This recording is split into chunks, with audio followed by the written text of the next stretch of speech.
Guten Tag, Chound. Hello, it's Docta with a list looking from the Assault on Endor 2022 Gold League. This video series will take a look at the list that plays top 2 in their pods and will be participating in the upper echelon of the Tabletop Simulator World Championship this year.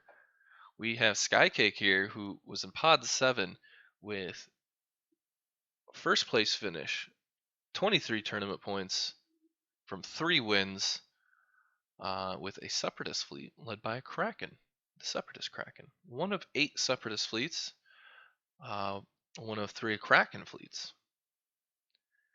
and one of the 13 400-point fleets with kind of there at that average 4 activation spot, but the 8 deployments does bump it into the above average there. I think 8 deployments is just really nice to have, and so I'm not surprised at all from like a fundamental perspective that Skycake did well. I think 4 activations, 8 deployments is sufficient to have tactical success.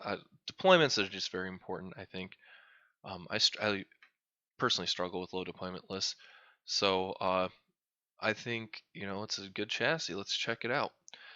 So here's a Star Frigate, Munificent Star Frigate, that is, with Rune Haako, engine techs, thermal shields, point defense ion cannons, Nalaor, and of course linked Turbolaser towers. I shouldn't have to read that upgrade. I don't think there's. I mean, I know Schmitty back for Steel Strategy really liked quad battery turrets in the Turbolaser slot. I just don't see it with how good Flak is. The red reroll is just too important. So these are linked Turbolaser towers should be stapled to your Star Frigates, your Munificents pretty much all the time.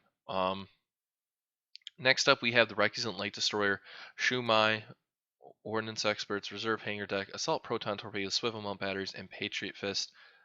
So this isn't a unique build, really. We've already seen something similar from, there's another player with something similar, R2 fleet with Swivel-Mount Batteries, Patriot Fist, Ordnance Experts. But no, they had Tykes instead of Shu Mai, and I like Tykes more because it gives more of those consistent rerolls. You typically only need 1 to 2 dice rerolled, so Shu Mai is helpful if you burst poorly, but like you also have a chance of just throwing awesome dice out to begin with, and then not needing her at all.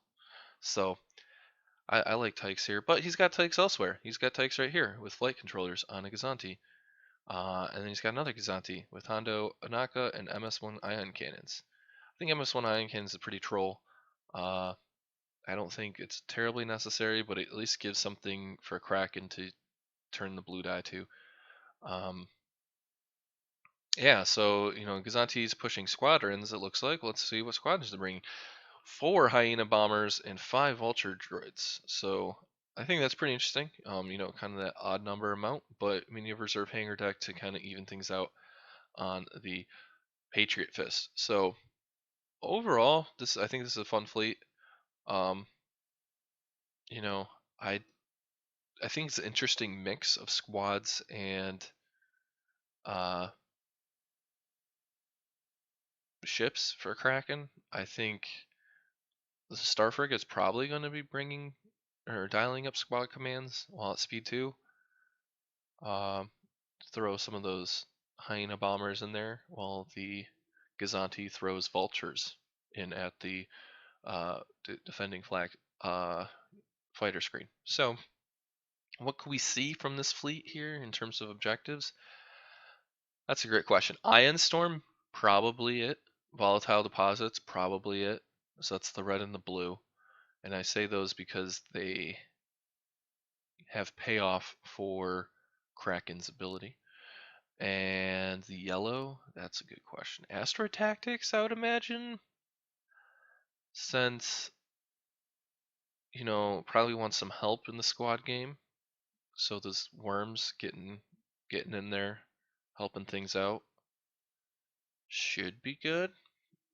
You can also see Contested Outpost. Make things predictable so that way you can get this league Gozanti on point. Because this is the Gozanti that's going in there to trigger to be at that close medium range to trigger everyone else's dice fixing. So I think that's what the game plan is. So I can see contested outpost being one. Can make a case for fleet and being because the Gozantis will want to refresh their scatter. Yeah,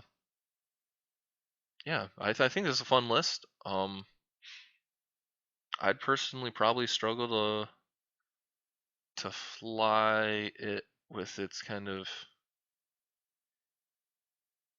interesting squad component, but you know, as anything, practice. I mean, he clearly did well. He finished top his pod, so yeah, I think it's definitely something you would take practice to be good at, and I'm interested to see how it does. And if you're interested in seeing how it does, check out the video description, or come back in later and check out the video description because the tournament hasn't concluded yet.